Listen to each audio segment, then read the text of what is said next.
ఈ మధ్య చాలా మంది పోస్టాఫీస్ పథకాల వైపు మళ్లుతున్నారు. దీనికి ప్రధాన కారణం తక్కువ పెట్టుబడితో ఎక్కువ ఆదాయం ప్రభుత్వం హామీ ఉండడమే. అలాంటిదే పోస్టాఫీస్ రికరింగ్ డిపాజిట్ స్కీమ్. ఈ స్కీమ్లో తక్కువ పెట్టుబడితో 17 లక్షల ఆదాయం ఆర్జించవచ్చు.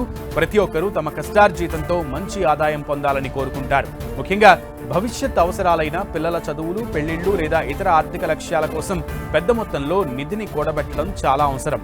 ఈ నేపథ్యంలో పోస్టాఫీస్ రికరింగ్ డిపాజిట్ పథకం ఒక గొప్ప నమ్మదగిన పెట్టుబడి మార్గంగా నిలుస్తుంది. ఎలాంటి మార్కెట్ రిస్క్ లేకుండా క్రమం తప్పకుండా పొదుపు చేసే వారికి ఈ పథకం బెస్ట్ చాయిస్ అని చెప్పొచ్చు. పెరుగుతున్న ద్రవ్యోల్బణం, ఆర్థిక అనిశ్చితి నేపథ్యంలో చాలా మంది సురక్షితమైన స్థిరమైన పెట్టుబడుల కోసం అన్వేషిస్తున్నారు. ఈ కోవలో పోస్టాఫీస్ రికరింగ్ డిపాజిట్ పథకం ప్రజలను ఆకర్షిస్తోంది. ఇది ప్రభుత్వ హామీతో కూడిన పథకం కాబట్టి ఇందులో పెట్టుబడులకు ఎటువంటి మార్కెట్ రిస్క్ ఉండదు. ప్రస్తుతం పోస్టాఫీస్ ఆర్డీ పథకం 6.7% వార్షిక వడ్డీ రేటును అందిస్తోంది.